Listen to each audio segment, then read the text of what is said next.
Everyone, मैं हूं आपके साथ अंकिता चंद्रा और एक बार फिर से मैं आप तमाम दर्शकों, तमाम फॉलोअर्स का हमारे इस live session B free series में आपका बहुत बहुत स्वागत करती हूं। और आज का जो हमारा विषय है वो है थायराइड प्लस पीसीओडी होने के बावजूद एक महिला कैसे कंसीव कर सकती है नेचुरली। जी हाँ, how to conceive naturally with thyroid plus PCOD. अगर आपको पीसीओडी के साथ साथ थायराइड की भी समस्या है तो कहीं ना कहीं जो कंसीव करने की संभावना है उसमें कमी आ जाती है और नेचुरल तरीके से कंसीव करना मुश्किल जरूर हो जाता है, लेकिन नामुमकिन नहीं होता है। कुछ चीजों को फॉलो करना आवश्यक होता है और अगर हम उन चीजों पर ध्यान दें तो कंसीव कर सकती है एक महिला पीसीओडी और थायराइड होने के बावजूद। लेकिन कैसे कर सकती है, इसमें एक एक्सपर्ट की सलाह बहुत ज्यादा मायने रखती है, एक डॉक्टर की सलाह बहुत ज्यादा मायने रखती है। इसलिए आज हमने इस विषय को उठाया है और इस पर बातचीत करने के लिए हमारे साथ जुड़ेंगे डॉक्टर अंकेश साहित्या, जो एक ऑब्स्टेट्रिशियन, गायनेकोलॉजिस्ट, सेक्सोलॉजिस्ट और एंडोस्कोपिक सर्जन भी है। उनसे हम बातचीत का सिलसिला शुरू करेंगे। डॉक्टर अंकेश, आपका एक बार फिर से हमारे इस लाइव सेशन में बहुत बहुत स्वागत है। Thank you so much, Ankita. How are you? Yeah, I'm fine. How are you? Thank you. All well. Thank you for inviting me once again, and I'm so glad the topic is chosen by you is so good, and I'm keen to share my knowledge and if possible help whoever I can. And it's a very interesting topic, very commonly seen. PCOD. I have been seeing PCOD in practice almost every third or fourth patient with PCOD. So it's again very interesting. ये क्यों हो रहा है, बार-बार कैसे हो रहा है? सेकेंडली, थायराइड और पीसीओडी का जो कॉम्बिनेशन है वो बहुत ही कॉमन है, and unfortunately both have the similar problems and they super add to each other. Exactly. तो इसीलिए आज हमने इस विषय को उठाया है और आपने एक बार फिर से हमें समय दिया, इसके लिए आपका बहुत बहुत शुक्रिया। तो डॉक्टर, जैसा कि आज का हमारा विषय है कि कैसे थायराइड और पीसीओडी होने के बावजूद एक महिला नेचुरल तरीके से कंसीव कर सकती है, लेकिन इसके पहले मैं आपसे जानना चाहूंगी कि ये थायराइड और पीसीओडी क्या होता है, इसके क्या सिम्टम्स है, एटलीस्ट थोड़ी जानकारी जो हमारे दर्शकों को जाननी जरूरी है। एब्सोल्युटली। सो बेसिकली पीसीओडी और या पीसीओएस, मैंने बहुत बार कहा है, इट्स अ मेटाबॉलिक डिसऑर्डर। तो इसमें क्या होता है, कॉम्बिनेशन ऑफ कपल ऑफ तीन चार चीजें साथ में होती है। It's called polycystic ovarian syndrome. Syndrome उसे कहते हैं जिसमें 3-4 सिम्टम्स और साइन साथ में होते हैं। The first thing is irregular और डिलेड स्कैंटी पीरियड्स। जो नॉर्मल पीरियड्स आते हैं औरत को with in every 28 to 35 days होती है लिमिट। जब periods cross more than 35 days, number one. Secondly, there's fluctuation of weight. There's excessive weight gain or weight loss, very rarely, but weight gain. Development of acne, abnormal hair growth, hair fall, mood changes, the whole syndrome of hormones. This is called as polycystic ovarian syndrome. मतलब इसमें दो से ज्यादा चीजें जब दिखती है तो it's PCOS. So this is the thing you're asking me कि क्या होता है इसमें? Yeah. और थायराइड के बारे में भी थोड़ी सी जानकारी आप दे दे तो। एब्सोल्युटली। सो थायराइड की तकलीफें कॉमनली दो किस्म की दिखी जाती है। One is hypothyroidism and the second is hyperthyroidism. Hypothyroidism में क्या होता है, जो हार्मोन है, तो थायराइड जो ग्लैंड है वो इनफ थायराइड नहीं प्रोड्यूस कर रहा है। कम levels of thyroxine T3 T4 कम बन रहा है। तो इसके लिए ब्रेन से जो हार्मोन होता है पिट्यूटरी का TSH, जो थायराइड को स्टिमुलेट करता है, जिसे हम कहते हैं TSH, वो ज्यादा मात्रा में निकलना पड़ता है और वो कभी कभी क्रॉस करता है more than 5 TSH। I have seen in my life 75 TSH, highest level. You can develop symptoms of weight gain, reduced appetite, hair fall, skin changes, reduced motivational drive. आपकी बहुत ही मतलब हालत खराब, आप बिना कुछ खाए भी आपका वेट बढ़ जाता है। और दूसरा है हाइपरथायरॉयडिज्म, एब्सोल्युटली ऑपोजिट। आपके थायराइड ग्लैंड से बहुत ही ज्यादा बन रहा है थायराइड हार्मोन्स T3 T4, उसमें आपका सिवियर वेट लॉस, एक्सोफ्थैल्मस, आपकी आंखों का आई बॉल जो है थोड़ा बाहर आना, आपका हेयर चेंजेस, स्किन चेंजेस, बहुत ही हाइपर, आपके हार्ट प्रॉब्लम्स। तो एक हाइपो है, एक हाइपर है, but usually in PCOD we see hypothyroidism जिसमें वेट गेन होता है। ओके। तो आखिर पीसीओडी और थायराइड होने पे एक महिला के लिए कंसीव करना इतना ज्यादा क्यों मुश्किल हो जाता है? क्या इसके पीछे की वजह होती है? Very very important. So basically दोनों चीजें, पीसीओडी और थायराइड, दोनों में क्या होता है, हार्मोन्स गवर्न करते हैं पीरियड साइकिल को। अगर एक औरत की पीरियड साइकिल रेगुलर ना होती है तो उसकी ओव्यूलेशन भी रेगुलर नहीं होती है। अगर ओव्यूलेशन रेगुलर नहीं होती है तो बच्चा रुकना is impossible. You have to have a regular period और you have to have regular ovulation, और both better still to get regular natural conception. PCOD में क्या होता है, हार्मोन लेवल्स जो एलएच और एफएसएच हार्मोन्स है, और तीसरी हार्मोन है इंसुलिन, ये हार्मोन्स पीरियड को इरेगुलर बना देती है, तो ओव्यूलेशन का प्रॉब्लम हो जाता है, कभी कभी ओव्यूलेशन होती भी नहीं है। थायराइड, थायराइड से सेम इश्यूज होते हैं, आपकी पीरियड बहुत ही हैवी या बहुत ही स्कैंटी हो सकती है थायराइड के प्रॉब्लम से, और वेट गेन भी होता है। वेट गेन का ये विशेष साइकिल जो बन जाता है, बिकॉज पीसीओडी से वेट बढ़ रहा है, थायराइड से वेट बढ़ रहा है, दोनों का कॉम्बिनेशन से बहुत ज्यादा वेट बढ़ता है, पीरियड्स इरेगुलर होते हैं, and because of the periods irregular the hormones are not with you and it's difficult to conceive. So doctor लोग क्या बोलते हैं यूजुअली, लूज वेट, बट उतना आसान नहीं होता। You have to control the thyroid hormones and PCO hormones, give a lifestyle modification programme, तब जाके पीरियड्स रेगुलर होके पॉसिबल होती है प्रेगनेंसी की। But it's not impossible to get pregnant with PCOD. A little guidance in our setup, in our practice in our Mumbai, within 2 or 3 months, we have helped most of the PCO patients who've come to us, helped achieve pregnancy. तो जैसा कि आपने बोला कि ये impossible नहीं है naturally conceive करना पीसीओडी या थायराइड होने के बावजूद, तो क्या कुछ गाइडलाइंस होनी चाहिए? आप किस तरह के एडवाइस सजेशन देते हैं अपने जो पेशेंट्स आते हैं इस तरह के, उन्हें क्या कुछ आप एडवाइस करते हैं? Okay, very simple. सबसे पहले we would make sure that patient जब आए उसकी डिटेल हम मेंस्ट्रुअल हिस्ट्री ले, उसको पीरियड कब से नहीं आया है, कैसे आता है, वैसे उसका वेट और हाइट, उसका बीएमआई लेते हैं हम कि कितनी ओवरवेट है वो पेशेंट, एक्चुअली सिचुएशन क्या खराब है। जैसे भी हो हमको पीरियड्स रेगुलर दिलवाने हैं। 95% पेशेंट्स आते हैं हमारे पास बिकॉज ऑफ मिस्ड पीरियड्स। सो उनको पहले हम पीरियड दिलवाते हैं। जब पीरियड आती है उनकी, तो पीरियड के सेकंड या थर्ड डे पे, टिपिकली सेकंड या थर्ड डे पे हम कुछ ब्लड टेस्ट करते हैं जो हार्मोन टेस्ट होते हैं। अभी वो कौन से टेस्ट से मैं बोल नहीं पाऊंगी क्योंकि सबके अलग अलग डिपेंड्स होते हैं कि क्या टेस्ट करते हैं। Depending on the hormone values we help them get their regular hormone levels, and we have to balance the hormone levels. Depending on the hormone balancing, हम उनको पीरियड रेगुलर दिलवाते हैं। सपोज हार्मोन्स में slight imbalance है और उसके साथ साथ उनका वेट गेन भी बहुत ज्यादा है, तो उनको हमको देना है multi disciplinary approach. What does multi disciplinary mean? Weight loss के साथ साथ एक्सरसाइज के साथ साथ हार्मोन्स, तीनों चीजें साथ में बढ़ती है, तब जाके इंसान को इजी होता है वेट लॉस करने को और कंसीव होने को भी। But without a hormone investigation and a sonography of the uterus and the ovaries, don't proceed on planning in a hurry. वो कहते हैं ना, जब हम बिल्डिंग बनाते हैं तो पहले हम बनाते हैं foundation, we spend months making the foundation, फिर जाके बिल्डिंग बनती है सालों के लिए। तो स्पेंड दैट फर्स्ट 1 month और 15 days on the blood test, sonography and making the plan of the patient. अभी ऐसा नहीं कि सिर्फ औरत को ही प्रॉब्लम होता है, even men who have thyroid problems have issue in their erection, their sperm count, so it's a double edge sword, so we have to investigate both the partners very well. और जैसा आपने कहा कि obviously main को भी ये problem होता है, लेकिन अगर हम अपने देश की बात करें तो थायराइड की समस्या विमेन से इतनी ज्यादा क्यों रिलेटेड है और ये इतनी ज्यादा बढ़ती क्यों जा रही है? या so very correctly said, 90% of cases are always in the females of thyroid. अभी ये क्यों है? This is a phenomena कि मतलब ये लेडीज में ही ज्यादा होता है। This is something I don't know why, but ये लेडीज में ज्यादा होता है। लेकिन ये बढ़ क्यों रहा है? Because of the lifestyle also and genetics. Suppose किसी की माँ या बहन या नानी को है तो उनके बच्चों को होने को बहुत चांस होता है। 75 to 80% of the patients who come to us with thyroid, when we ask them the similar question, किसी को थायराइड है घर मम्मी डैडी को, उन लोगों को 1 मिनट लगता है बोलने को, हाँ मेरे मम्मी को है, हाँ मेरे डैडी को है। So it's genetic, number 1। Number 2, it is very very common because of the lack of iodine in the salt. Non iodise salt जो कहते हैं, नॉन आयोडाइज सॉल्ट, उसके वजह से भी होता है ये। ओके। और किसी ने सवाल किया है कि पीसीओडी की वजह से वो प्रेग्नेंट नहीं हो पा रही हैं, क्या वो प्रेग्नेंट हो सकती है? ये भी एक तरह का मिथ है कि अगर आपको पीसीओडी है तो आप प्रेग्नेंट नहीं हो सकते हैं, तो ये आप क्लियर करें। आप मेरे हॉस्पिटल आ सकते हैं, आप मेरे फाइल्स खोल सकते हैं।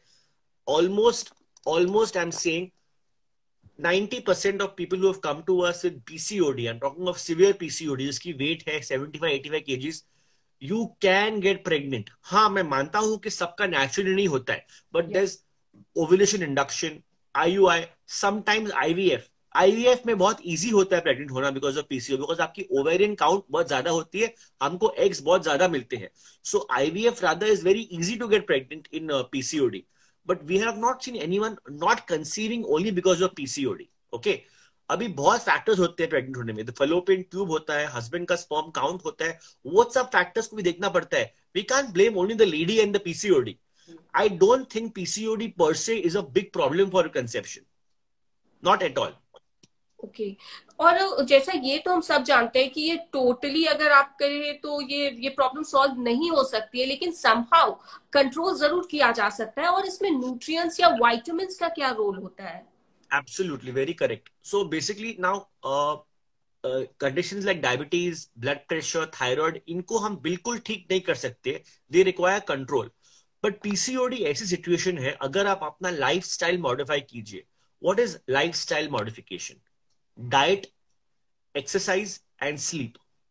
अभी आप अपना डाइट अगर चेंज कीजिए, use a high protein and a low carbohydrate diet and a high fibre diet. If you have a good water intake, if you don't drink and smoke, if you maintain your weight and you maintain your metabolic rate by doing exercise at least 5 days of a week, you happen to get good sleep. If you work on your sleep, do meditation, 1 hour before sleeping, you keep away all the digital equipment like TV, laptop, mobile phone, you will definitely have more sound sleep. When you have more sound sleep, you will have more hormone melatonin in the body. It is so good, Surabhi. I'll tell you, I have seen patients who have spent 10 months to 1 year. अभी बहुत लंबा लगता है बोलने में, लेकिन अगर कोई लड़की है 27-28 की, उसका अगर वेट फॉर एग्जाम्पल से है क्लोज टू 90 kgs है, उसको पीरियड्स रेगुलर नहीं है, yes she requires hormone treatment, yes she requires medication for PCOD, but if she spends that 1 year losing 2 to 2.5 kgs a month, 2 kgs a month, in a matter of 1 year she will be 25 kgs lighter. कोई भी long picture देखता नहीं है. It's about consistency. People are in a hurry to lose weight, hurry to look good, but it's like a test match. एक दिन में कुछ नहीं होता है. So again, that's what I'm talking about the longer picture. या मैंने भी कई जगहों पे पढ़ा है कि कई स्टडीज ने भी ये सजेस्ट किया है कि अगर आपको PCOS है और अगर आप वेट लूज करते हैं तो कहीं ना कहीं एक उसका पॉजिटिव इम्पैक्ट जरूर पड़ता है प्रेगनेंसी के लिए. 100%. If you lose weight in your 20s or 30s in a big amount, you will have a very good advantage in the 40s and 50s. आपको कंसेप्शन इजीली होगा, आपको डायबिटीज नहीं होगी, आपको ब्लड प्रेशर ये सब डिले हो जाएगा. अगर आपकी स्ट्रॉन्ग फैमिली, फॉर एग्जांपल किसी की स्ट्रॉन्ग फैमिली हिस्ट्री, किसी के मम्मी डैडी को blood pressure, diabetes, heart disease, lipid, cholesterol issue है, अगर वो अपने 20s और 30s में स्ट्रिक्ट रहे डाइट में और वर्कआउट में, मैं आपको श्योरली बोलता हूं कि उनकी तकलीफें गायब हो जाएगी या बहुत डिले हो जाएगी लाइफ में. तो ये जो लाइफस्टाइल जो प्लानिंग होती है 20s 30s में, ये बहुत इंपॉर्टेंट है, बिकॉज 40-45 के बाद ये डिजीजेस शुरू हो ही जाती है. बिल्कुल. और लाइफस्टाइल की आपने बात की है, और इसमें अभी जो खान पान जो हमारा चलता है वो बहुत सारी बीमारियों को आगे जन्म दे रहा है. तो अगर हम फूड सोर्सेस की बात करें, फूड आइटम्स की बात करें, तो PCOD या थायराइड होने पे, क्योंकि इन्हें कहा जाता है दे आर लाइक कजन्स, एक ही तरह की दो डिजीज है, हार्मोन से रिलेटेड है, तो इसे कैसे फूड आइटम्स के थ्रू, सॉसेस के थ्रू इसे कंट्रोल किया जा सकता है डाइट के माध्यम से? Again very important. नाउ सबसे पहले I don't want to take names of the people, but you know ये जो बाहर से खाना मंगाना, एक्सेसिव बाहर का खाना और एक्सेसिव जो पैकेज्ड प्रोसेस्ड फूड्स जो कहते हैं हम, absolutely wrong. Once in a while ठीक है, वंस इन अ वाइल ठीक है शौक के लिए, लेकिन जितना हो सके होम कुक फूड खाइए. Now, बहुत सारे myths होते हैं. There are so many good dietitians and so many plans. Some are saying go dairy, go free dairy free, go meat free, go gluten free. अभी आप मुझे बताइए 2000 साल पहले जब आपके ग्रेट ग्रैंड पेरेंट्स थे, तो वो लोग नहीं खाते थे गेहूं की रोटी? Exactly. कुछ हुआ उनको? बिल्कुल. अभी they're talking of gluten inflammation and this, that. See, have a good balanced diet, have a home cooked meal, but yes, you have to have reduced your carbohydrate intake and increase protein intake. Okay, I want to say hi to Shonali. She's right over here. She's asked second question. Hi Shonali, when does the perimenopausal phase start? Okay, sure, it's a good question. I'll just answer this if you don't mind. So basically menopause का जो average age है वो India में है from 47 to 51, but ये vary होता है. It depends a lot on when your mother has got menopause. अगर आपकी माँ को menopause हुआ है at the age of say 45-50, तो depending on the exact age she got menopause, आपको भी menopause होगा 1 or 2 years plus or minus. Now, very important. Perimenopause है वो शुरू होता है 2.5 to 3.5 years before full blown menopause. उसमें आपको irregular periods, hot flushes, vaginal dryness, कभी कभी बैक एक, यूटीआई, बोन पेन, ये सब शुरू होता है. So this is called climacteric. Climacteric वो फेज है which bridges the normal period cycle towards menopause up to full blown menopause. तो ये perimenopause I would say 2.5 to 3.5 years before full blown menopause शुरू होता है. Yeah, you और can go on, Zulfi. या तो जैसे हम फूड्स की बात कर रहे थे, क्यों कहा जाता है पीसीओडी में खास तौर पर कि हाई ग्लाइसेमिक और इंडेक्स फूड को अवॉइड करना चाहिए, खास तौर पर अगर आप Yes, कंसीव yes. करने की प्लानिंग कर रहे हैं तो? Excellent. This is a very good question, by the way. So, high glycemic मतलब high sugar content. So, what happens is when you ingest carbohydrate sugar, वो sugar खाते ही आपकी बॉडी में जाता है. आपके from your tongue up to your stomach जब जाता है sugar, तो blood में रिलीज होता है. जब ये रिलीज होता है blood में, the minute जब blood में sugar आता है, तो तुरंत एक हार्मोन होता है insulin. Insulin is the biggest culprit in PCOD.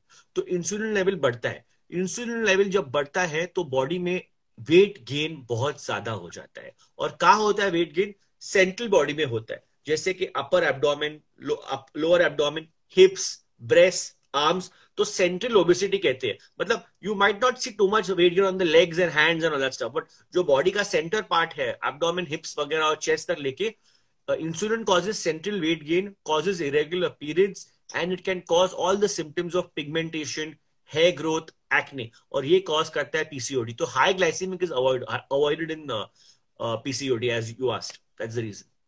और अगर पीसीओडी की बात करें तो उसमें बहुत सारे जो डाइटिशियन भी कहते हैं कि रिफाइंड ऑयल ये सब अवॉइड करना चाहिए. क्या वाकई ये सब अवॉइड करना चाहिए और क्यों करना चाहिए? और इंस्टेड ऑफ रिफाइंड ऑयल क्या खाना चाहिए? ये बहुत लोगों ने सवाल भी किया था. So I think this is a good thing you asked me, but this is something I leave to the patient themselves. Abhi, now let's say there's somebody who's really having a high weight. Someone's BMI is above 40. मतलब किसी का wait 110, 120 kgs है. So they can be treated only by the gynaecologist. तो हम लोग क्या करते हैं? हम लोग ट्राई करते हैं कि पीरियड्स रेगुलर दिलवाए उसको. नंबर 1. नंबर 2, हम हार्मोन्स कंट्रोल करें. लेकिन for all these questions like which oil to have, what does it need to be done, I would advise them to go to a very senior nutritionist or dietitian who will take care along with this. मतलब ये मेरा बोलना जायज नहीं होगा, शोनाली मल्होत्रा ने एक और सवाल किया है कि doctor what age does PCOD settle? So again, it's subjective. I have seen patients with PCOD at 15, 16. I have seen at 25. I have seen up to 40 also with PCOD. But usually with menopause and menopause settling, जब periods बंद होने को होते हैं, तब PCOD has to shut down. Okay. और अगर एक महिला ने कंसीव कर लिया है थायराइड होने के बावजूद, पीसीओडी होने के बावजूद, तो टीएसएच का एक लेवल होता है.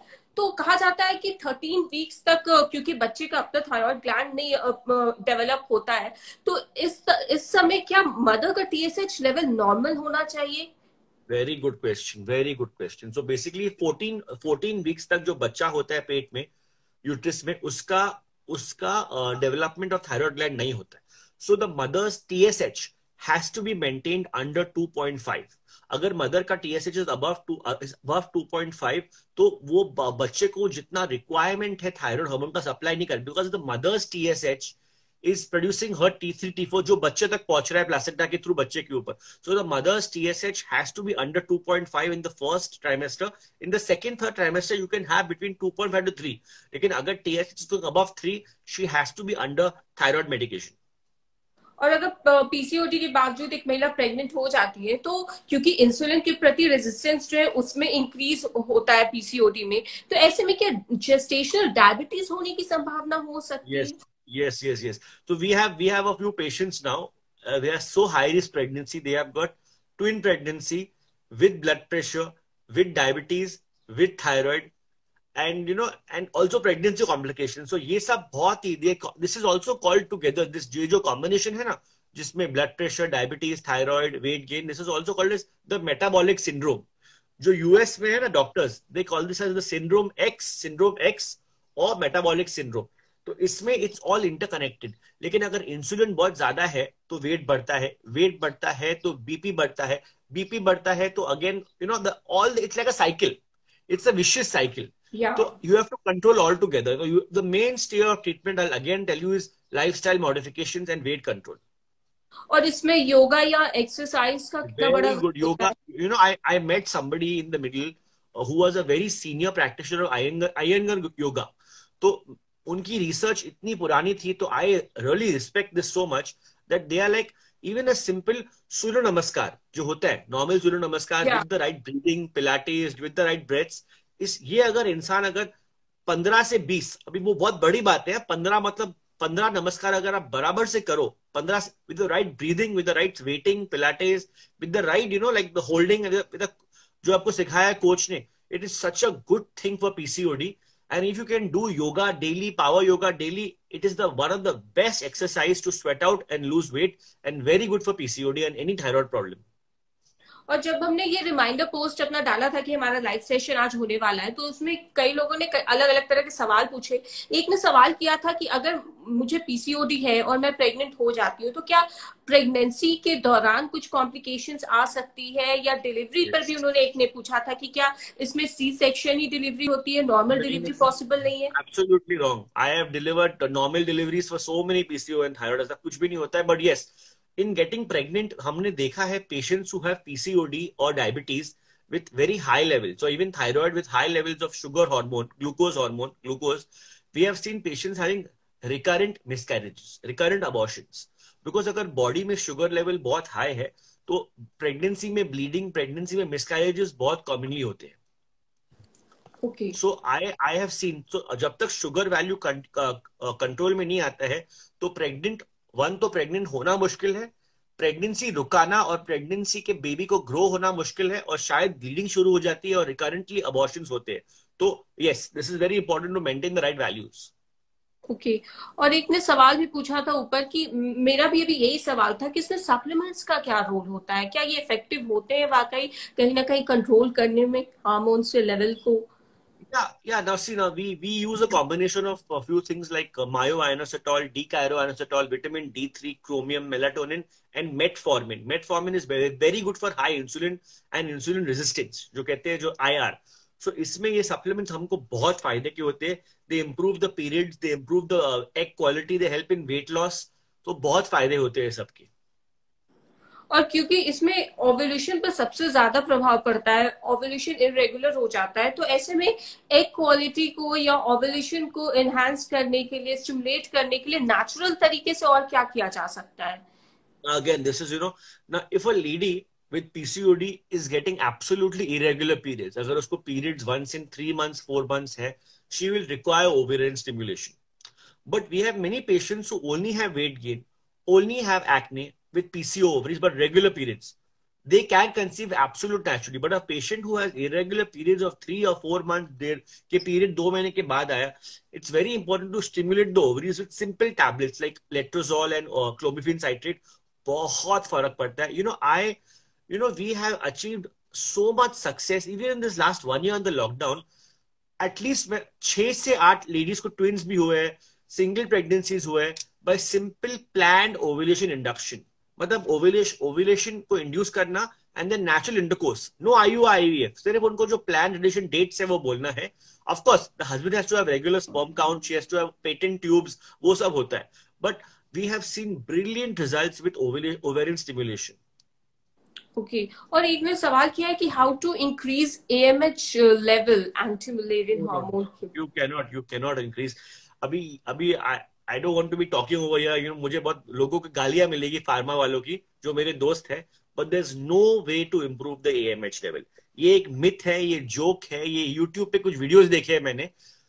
औरत पैदा होती है 2 ओवरीज के साथ. ओवरीज में जितने एग्स होते हैं उसके ऊपर ही उसके लाइफ का चलता है ovulation.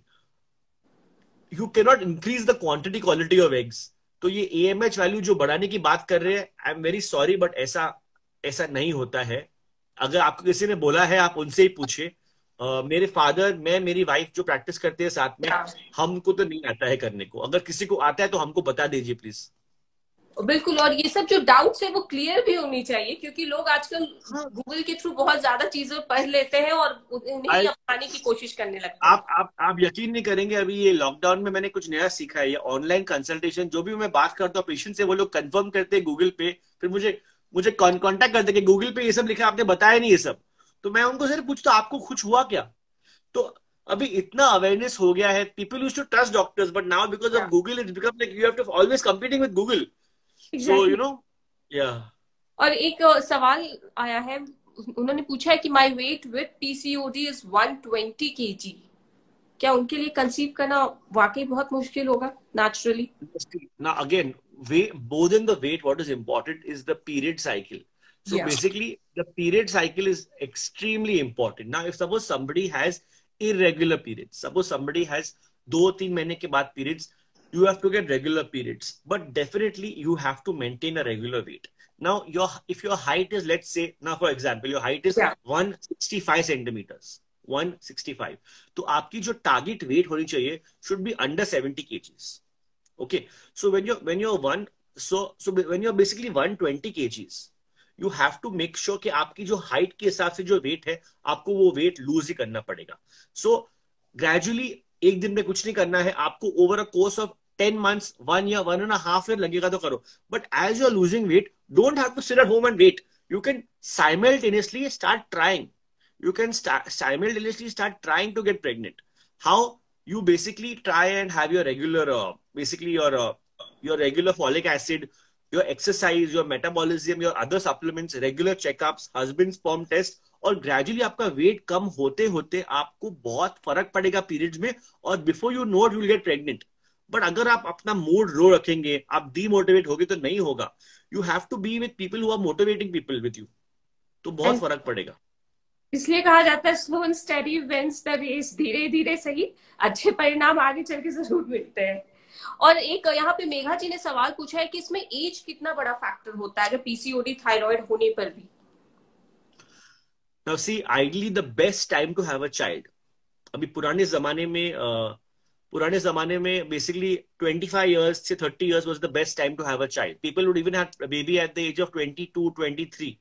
But now I'm seeing that the ideal time to have a kid is between 28 to 32, 33. Now, ऐसा नहीं कि आप बच्चा नहीं कर सकते 33 के बाद. आप I've seen अभी in our practice in our hospital we have a patient who's 43 and pregnant. तो ऐसा नहीं कि oh my god ये बहुत रेयर है.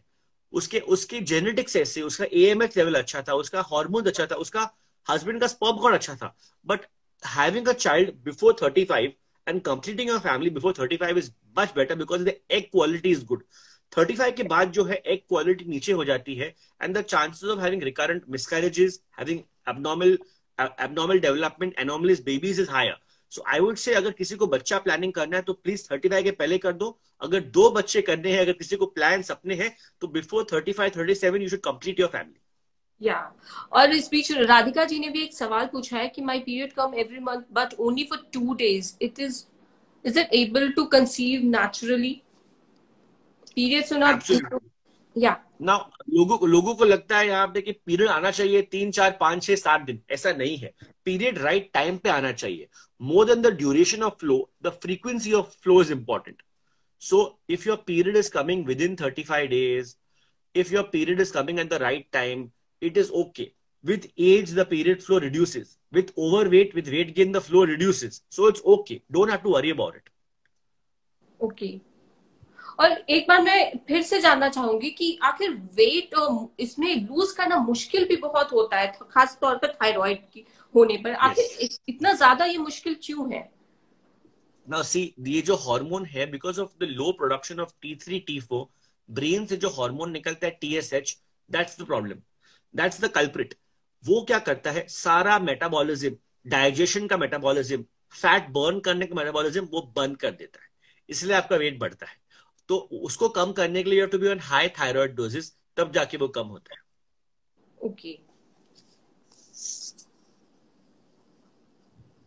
और सवाल एक और ने भी कुछ उसी तरह का सवाल पूछा है कि 3 days की पीरियड रहती है, क्या कंसीव कर सकती हूँ? तो मुझे लगता है ये ड्यूरेशन को भी लेकर लोगों के मन में बहुत ज्यादा क्वेश्चंस रहते हैं कि ये सही है या नहीं है.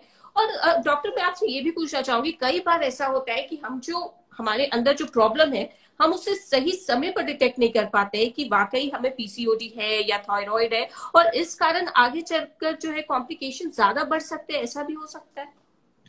देखिए बहुत सिंपल सी बात है. अगर आप अपने हेल्थ को लेके कंसर्न हो, अगर आपकी positive family history, by positive family history I mean if your mother और father has diabetes, blood pressure, heart disease, thyroid issues, these problems are very very hereditary. So you have to get investigated. अगर आपके family में positive history है तो I would say अगर yearly, अगर once in 12 months आप blood test checkup कर सकते हो, अगर आप अपना जो बॉडी हेल्थ पैकेज जो चेकअप करते हैं लैब्स, अगर वो करेंगे तो बहुत फायदेमंद रहोगे.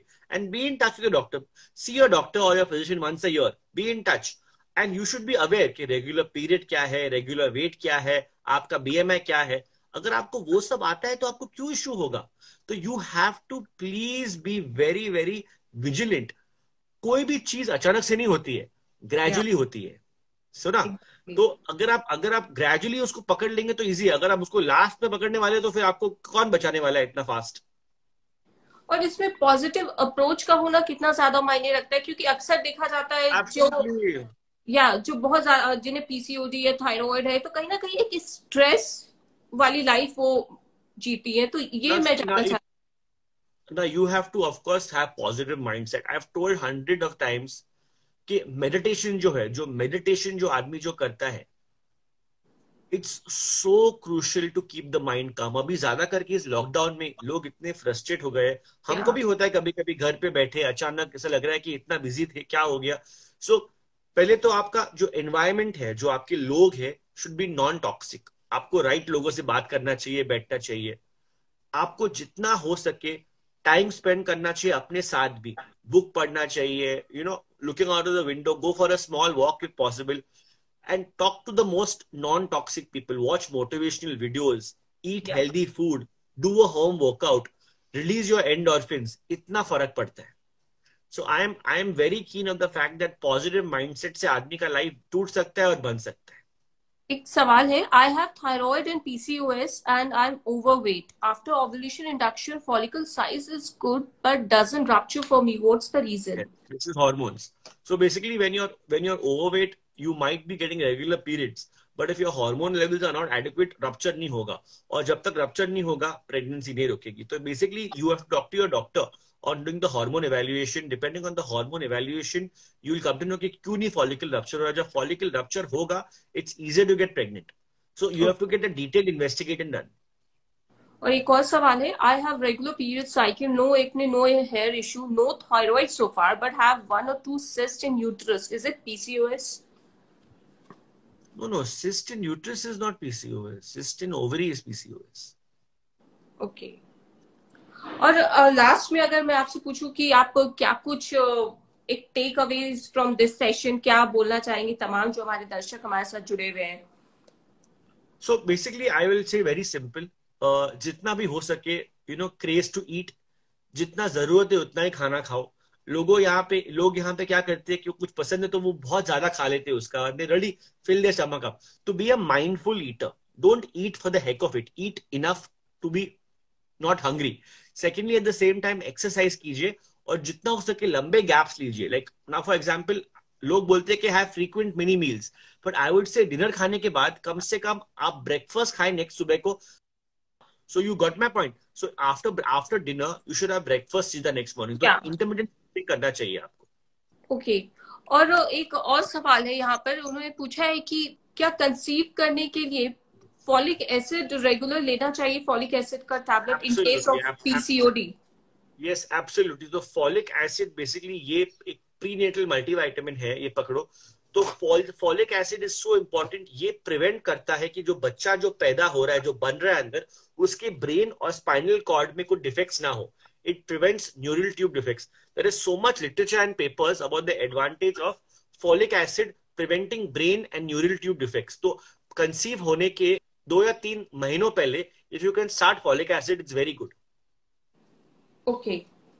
और एक और सवाल आया था, ये तो मैंने आपसे पहले भी पूछ लिया था कि क्या पीसीओडी होने के बावजूद अगर एक महिला कंसीव कर लेती है तो प्रेगनेंसी के दौरान किस तरह की कॉम्प्लिकेशन आ सकती है? Recurrent miscarriages sometimes, subchorionic hemorrhage, collection of blood behind the placenta.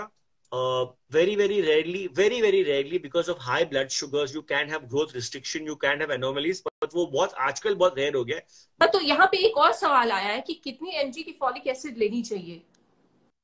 5 milligrams. Okay. Thank you so much, doctor. आपने हमें अपना समय एक बार फिर से दिया, और आज की जो जानकारी है मुझे लगता है बहुत ज्यादा महत्वपूर्ण थी, और इसीलिए 50 to 60 जो लोग थे वो जुड़े हुए थे हमारे साथ। Thank you so much. Yeah, thank you so much for calling me, Surbi, and I had a great time. And you can save this video as IGTV. आप मुझे टैग कर सकते हैं, किसी को कुछ डाउट है तो they can reach on to me on या they can DM exactly. me and I'll try to guide them online. Thank you Okay, so much doctor, thanks. thank you for calling me, and good day to everyone. Hope everyone takes care. All the best. Thank you. तो आपने देखा कि किस तरह से doctor ने बताया कि किन चीजों पर ध्यान देना चाहिए, और कहीं ना कहीं थायराइड और पीसीओडी के जो हार्मोन्स के जो लेवल में उछाल आता है उसे कंट्रोल करके एक महिला पूरी तरह से नेचुरल तरीके से प्रेग्नेंट हो सकती है, कंसीव कर सकती है, और उसमें किसी भी तरह की परेशानी नहीं आती है। हालांकि इसमें सप्लीमेंट्स का रोल भी बहुत अहम होता है। उन्होंने बताया कि सप्लीमेंट्स की मदद से भी जो थायराइड के लेवल है या फिर जो ओव्यूलेशन है उसे कहीं ना कहीं एनहांस किया जा सकता है, स्टिमुलेट किया जा सकता है। तो ऐसे में आप सप्लीमेंट का भी यूज कर सकते हैं। जल्दी का जो सप्लीमेंट है बैलेंस फॉर विमेन, वो भी आपके लिए बहुत सहायक साबित हो सकता है। और इसको लेकर भी आपको किसी तरह की जानकारी चाहिए तो आप हमारे IGTV पर भी विजिट करके वहां भी वीडियोस देख सकते हैं, या फिर यूट्यूब के हमारे पेज पर भी आप जाकर वहां भी हमारे सप्लीमेंट्स को लेकर वीडियोस हैं वो भी आप देख सकते हैं। तो इसी के साथ आज के हमारे इस लाइव सेशन में फिलहाल इतना ही। अगर आपके मन में भी कोई विषय को लेकर सवाल है जिस पर आप चाहते हैं कि हम डॉक्टर से बातचीत करें, तो आप हमें व्हाट्सएप कर सकते हैं या फिर आप हमें कॉल कर सकते हैं 636-636-3030 पर। तो इसी के साथ आज के हमारे इस लाइव सेशन में फिलहाल इतना ही। फिर होगी आपसे मुलाकात एक अगले और नए विषय के साथ। तब तक के लिए stay safe, stay healthy, stay happy and always stay with healthy. Thank you so much.